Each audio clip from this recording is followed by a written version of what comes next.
안녕하세요. 저는 디자인법법 강사 이준건입니다.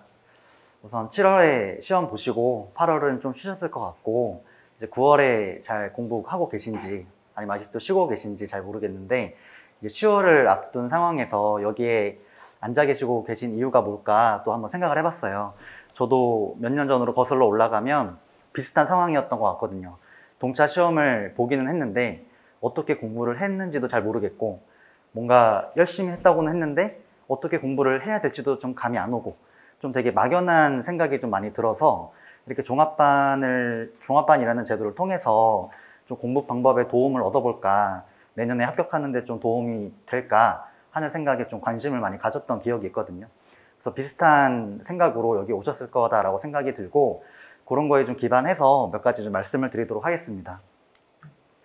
일단은 저희 그 학원에서 제공하고 있는 그 종합반 관련된 커리큘럼이나 뭐 절차 관련된 것들은 이렇게 적혀져 있는데 지금 저는 디자인법법 관련해서 말씀을 좀 드리고 싶고 특히 뭐 모든 분들이 지금 디보 선택을 할 것 같진 않지만 그래도 적어도 절반 이상은 디보 선택을 하시리라고 생각이 돼요. 아니면 고민을 하고 계시다라고 생각이 들기 때문에 그거 관련해서 조금 몇 가지 말씀을 드릴게요.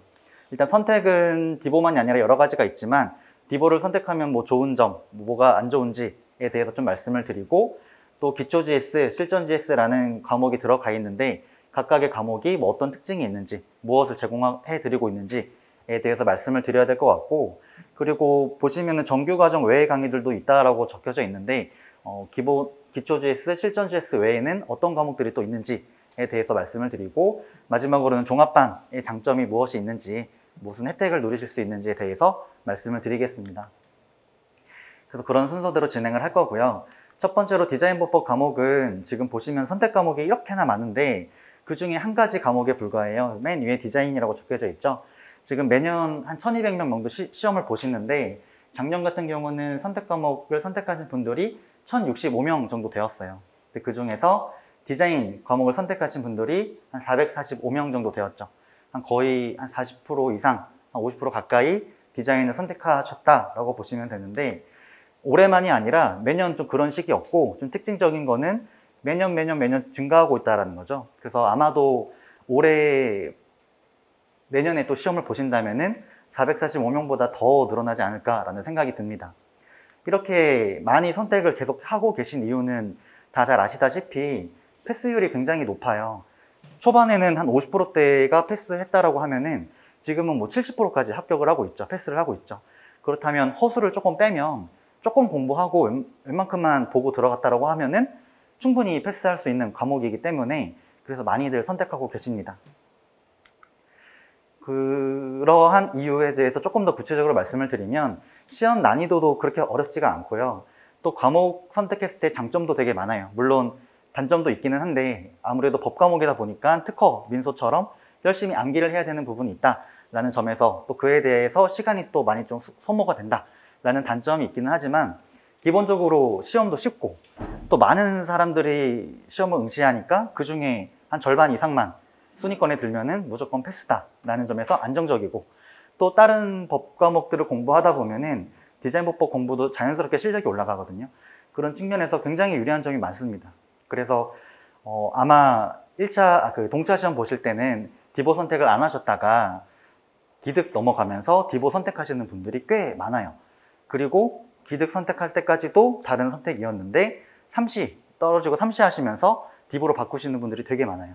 그런 분들 중에서는 3법 점수는 넘었는데 선택 과목이 꽈락이 나와서 탈락하신 분들이 은근히 있더라고요. 그래서 실제로 그렇게 선택 과목을 바꾸시고 진입을 하시는 분들이 계시는데 그분들이 저한테 이제 많이 물어보시기도 해요. 지금 제가 이렇게까지 공부를 해왔는데 지금 상황에서 선택 과목을 바꾸는 게 괜찮을지에 대해서도 많이 물어보시는데 저는 항상 문제가 없고 오히려 더 잘하실 수도 있다라고 말씀을 드리거든요. 뭐 구체적인 이야기는 뭐 나중에 더 자세히 드린다 하더라도 그냥 결론만 말씀드리면 뭐 제 지인이라면 그냥 당연히 디보 선택해라 라고 말씀을 좀 드릴 것 같아요. 여러 가지 장점들이 많기 때문에 그렇게 말씀을 좀 드리고 싶고 그 디자인법법 공부 방법 관련해서도 항상 선택 과목은 효율적으로 공부해라, 뭐 컴팩트하게 공부해라 이런 얘기가 많죠. 그 합격에 당락을 좌지우지하지 않기 때문에 패스만 하면 되기 때문에 효율적으로 딱 필요한 만큼만 공부를 하셔야 되는 게 중요한데, 저희가 공부해야 되는 게 총 4가지가 있어요. 단문 공부 열심히 하셔야 되고, 판례 좀 보셔야 되고, 심사 기준 보셔야 되고, 사례 보셔야 됩니다. 이 4가지가 있는데 각각의 비중은 단문을 제일 열심히, 단문을 거의 내 공부 분량의 한 70%를 쏟으시고 나머지 한 10%씩만 이렇게 분배하셔가지고 공부하셔도 충분하고, 동차 기준으로는 저는 하루에 한 2시간씩만 보셔도 충분하다라고 보고, 이제 기득 넘어가시면은 하루에 보고 30분에서 1시간, 조금 불안하면 1시간 반 정도만 투자하셔도 충분히 합격하시는 데 지장이 없다라고 말씀을 드리고 있어요. 이제 각 과목마다 단문, 판례, 심사 기준, 사례에 대한 공부 방법은 이렇게 적어 놓긴 했는데, 여기서 구체적으로 설명드리기보다는 뭐 제 기본 강의나 이런 데 보시면, 샘플 강의 보시면은 그 앞에 이렇게 공부 방법을 좀 설명해 드리고 있거든요. 그리고 예전에도 이렇게 특강을 진행했었는데 거기에도 이렇게 좀 자세히 설명을 해드렸어요. 그래서 그거 참고하시면 될 것 같고, 좀 궁금하시면 이따가 개별적으로 물어보시고요. 그래서 판례, 심사기준, 사례, 심사기준, 사례 이런 식으로 공부하면 된다라고 일단 말씀을 드리고, 제 강의랑 종합반에 대해서 간단히 이제 말씀을 드릴 건데, 앞에서 봤듯이 단문, 판례, 심사기준, 사례를 공부하셔야 된다고 했는데, 이런 식으로 저는 대비를 하고 있습니다. 첫 번째로는 단문은 제가 이제 3판으로 나오는 지인 디자인 모법이라는 교재를 통해서 공부를 하시면 되고, 판례 같은 경우는 또 판례집이 있습니다. 판례집도 있으니 요거 가지고 대비하시면 되고, 심사기준 같은 경우는 한 300페이지, 400페이지 되지만 그 중에서 저희가 꼭 봐야 되는 심사기준만 모아놓은 게 한 5, 60페이지 정도 되거든요. 그래서 그것만 제가 추려놨으니까 요거 보시면 되고, 마지막으로 사례 문제가 좀 대비가 필요하다라고 하시면 당연히 GS 문제 들으시면 되지만, 조금 더 보충이 필요하다고 하시면은 이렇게 기출문제집도 만들어 놓았어요. 그래서 2차 기출문제집, 판례집, 단문, 기본서, 또 심사기준 요 자료만 공부하셔도 패스에는 문제가 없다라고 말씀을 드리고, 그래서 저는 이런 순서로 이제 강의를 진행할 예정입니다. 내년에는 2월 달쯤 기본 강의를 개설을 하고, 그리고 기초 강의, 기출 강의, 그리고 실전 GS, 최종 정리 강의, 이런 커리큘럼으로 진행을 할 거고요. 각각의 강의에서는, 우선 기본 강의에서는 앞에서 봤던 4가지 중에서 단문, 판례, 심사 기준을 대비할 수 있는 시간을 가질 겁니다. 거기서 활용되는 교재로는 기본서, 판례집, 심사 기준 자료, 이렇게 3가지가 있다고 보시면 되고, 기본서 같은 경우는 최대한 컴팩트하게 작성을 하려고 했어요.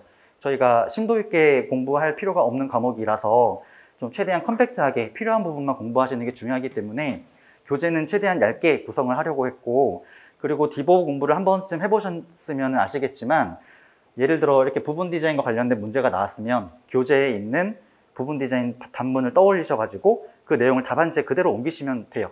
그러면 이제 답안지를 어느 정도 작성을 할 수가 있는 거거든요.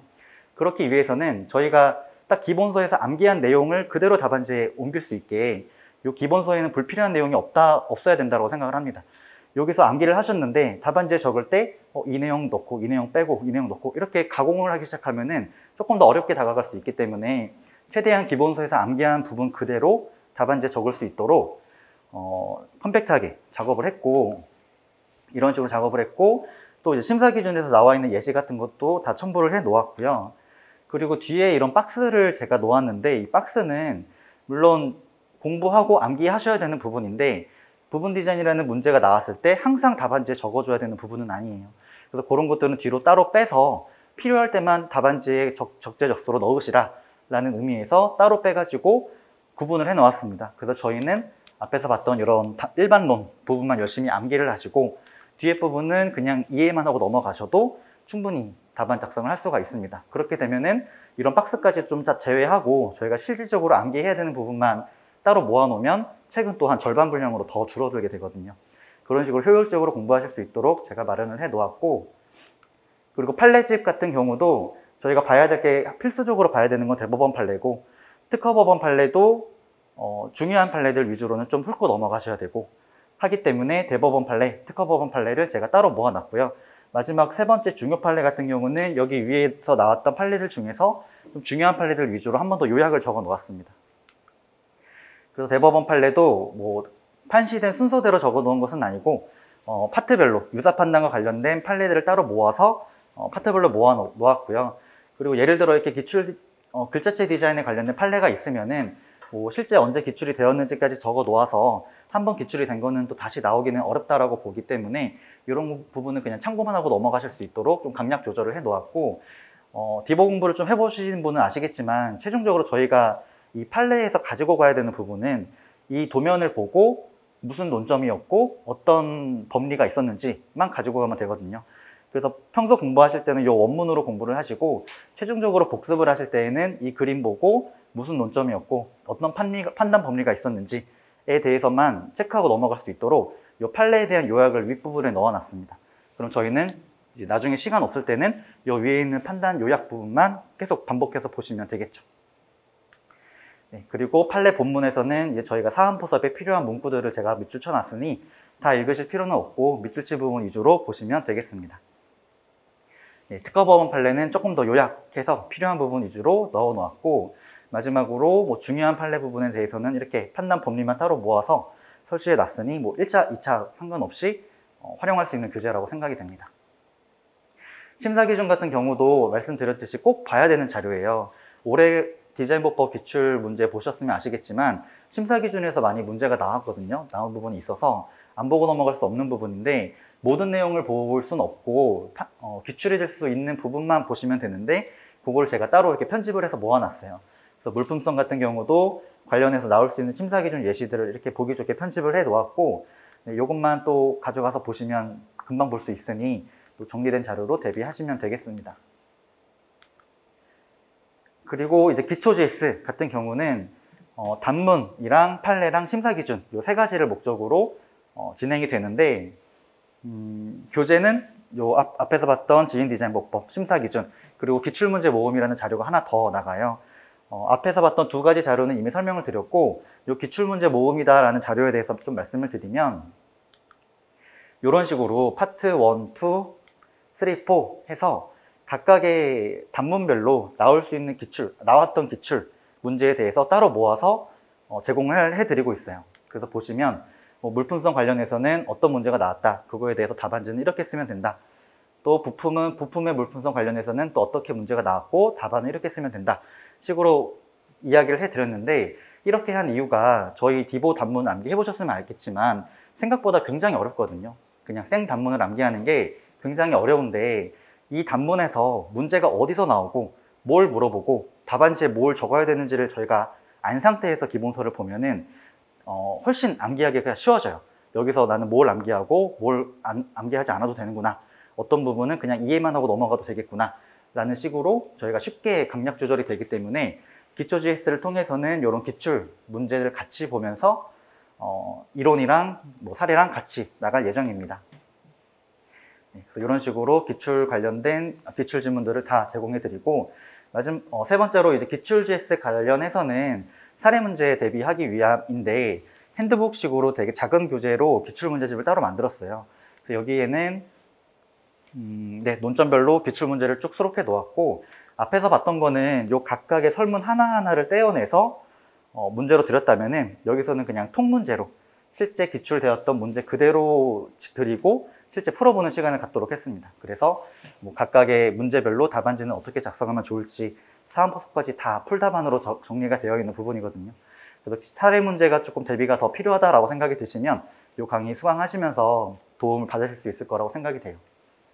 마지막으로 실전 GS 같은 경우는 이제 심사 기준 정리랑 또 사례 그리고 뭐 개정사항에 대해서 정리를 해드리는데, 여기서 제공되는 자료는 이렇게 심사 기준 앞에서 봤던 거, 그리고 최근에 개정된 내용들 다시 한번 정리해드리고, 그리고 이렇게 기출 분석, 어디서 어떤 파트에서 몇 년도에 어떤 유형의 문제가 나왔는지 이런 식으로 좀 정리를 해드리는 시간을 가지고 있습니다.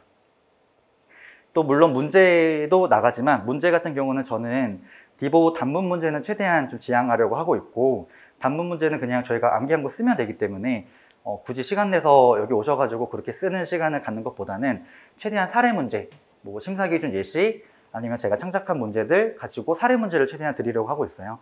그러면 네 문제를 사례 문제만으로 풀어보시면 웬만한 사례 문제는 다 대비가 된다라고 보거든요. 32문제 중에서 뭐 또 소설문까지 나누면은 그 이상 문제가 다 사례 문제형으로 구성이 되어 있으니까 사례 연습하시기에도 되게 도움이 많이 될 거라고 생각이 됩니다. 그래서 실제로 올해 또 기출 듣던 거랑 제가 문제 출제했던 거랑 비교해보면은 되게 비슷하게 문제가 많이 나왔거든요. 이런 자료도 홈페이지에 있으니까 한번 나중에 참고해보시고, 그리고 이제 마지막으로 그 종합반 관련해서 몇 가지 말씀을 드리면, 디자인보법 정리해서 말씀을 드리면, 이렇게 선택 같은 경우는 3월에 기초, 5월에 실전 이렇게 한 번씩 들으면은 무리 없이 이제 패스할 수 있다라고 말씀을 드리고 싶고, 세 번째 마지막으로 종합반 관련해서 몇 가지 말씀을 드리면은, 저기 적어놓은 4가지 키워드가 있죠. 올바른 방법으로 공부해라. 그리고 슬럼프는 잘 극복해야 되고, 뭐 동기부여도 좀 필요하고, 또 누구나 붙을 수 있는 시험이다. 뭐 오늘 하루 간절하면 합격한다. 뭐 제가 좋아하는 몇 가지 문장을 좀 적어 놓았는데, 앞에서도 저도 종합반에 좀 관심을 가졌다라고 말씀을 드렸잖아요. 그때 제가 종합반에 가장 기대하고 싶었던 거는, 이렇게 누군가가 그냥 정해진 커리큘럼을 짜줬으면 좋겠고, 나는 어떻게 공부하는지 잘 모르겠으니까 누군가가 잘 정해놓은 커리큘럼대로 나는 따라가서 열심히 공부하면 되겠구나, 이런 마음으로 공부를 했었거든요. 그랬을 때 실제 제가 돌이켜봐서 느낀 점이 3가지가 있는데, 첫 번째로는 그 커리큘럼이 상당히 좀 마음에 들었다. 사실 좀 혼자 공부하시거나 주변에 공부하는 사람이 별로 없으면은 어떻게 공부해야 될지 그 방향성이 되게 애매해요. 그랬을 때 이 커리큘럼도 뭐 그냥 누가 앉아가지고 적은 게 아니라 많은 사람들이 계속 고민하고 이 커리큘럼이 좋겠다고 계속 의견을 내가지고 만들어진 것이거든요. 그래서 믿고 따라가도 될 정도의 커리큘럼이니 그냥 고민 없이 요거 따라가면 되겠구나 하는 생각에서 좀 도움 많이 받았고, 두 번째로는 이제 같이 공부하는 사람들이 좀 생긴다라는 거예요. 이게 생각보다 같이 여러 사람들이 공부하는 게 되게 중요하거든요. 내 옆에서 누군가가 같은 공부를 하고 있고, 이 사람은 나보다 얼마나 잘하고 얼마나 많이 공부하는구나, 이런 게 좀 눈으로 보여야 이제 좀 더 뒤처지지 않고 계속 채찍질하면서 나갈 수가 있어요. 그리고 어떤 경우는 이제 그 안에서 스터디도 생겨가지고 같이 좀 시너지를 발휘하는 경우도 되게 크거든요. 그런 측면에서 종합반 혜택이 있는 것 같고, 마지막으로는 이렇게 무슨 멘토링 이런 부분도 있잖아요. 이런 부분도 되게 중요한 게, 올바른 방법으로 공부해야 된다고 말씀을 드렸잖아요. 열심히 공부하는 것도 중요한데 분명히 더 나은 방법은 있거든요. 뭐 저마다 다 다르겠지만 조금 더 나은 방법, 또 잘못된 방법도 분명히 있을 거예요. 그런 거에 대해서 끊임없이 저희 강사님들이나 아까 그 합격하신 그 스터디 매니저 분들이랑 계속 소통하면서 이게 맞나요? 저게 맞나요? 이렇게 체크할 수 있다는 게 생각보다 굉장히 큰 장점입니다.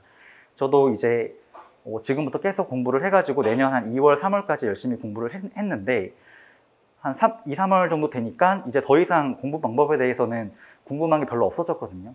그 강사님들이랑 계속 얘기 많이 하면서 이게 맞나요? 저게 맞나요? 강사님은 어땠나요? 이런 식으로 계속 얘기를 하다 보니까 어느 순간부터는 더 이상 좀 물어보고 싶은 게 없어졌어요. 그냥 이렇게 하면 되겠구나 라고 한 3월 정도 돼서는 그게 쭉 정해졌거든요.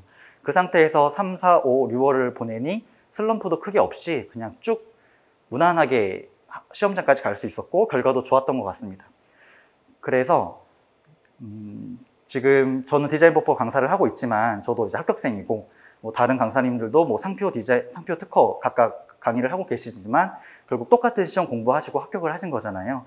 그래서 뭐 저한테 뭐 특허, 상표, 민소는 어떻게 공부하셨나요? 물어보셔도 되고, 다른 강사님들한테도 똑같이 물어보셔도 되는 부분이라서 얼마든지 좀 자기랑 성향이 맞고 좀 결이 맞다라고 생각되는 분에게 많이 물어보시면서 공부 방법을 찾아가는 것도 되게 큰 장점이다라고 생각이 돼요. 그래서 그런 측면에서 종합반 하시면은 좀 좋을 거다라고 생각이 됩니다. 여기까지 말씀을 드리고, 좀 더 궁금하신 부분 있으시면은 이따가 개별적으로 여쭤봐 주시면 감사하겠습니다. 마치겠습니다.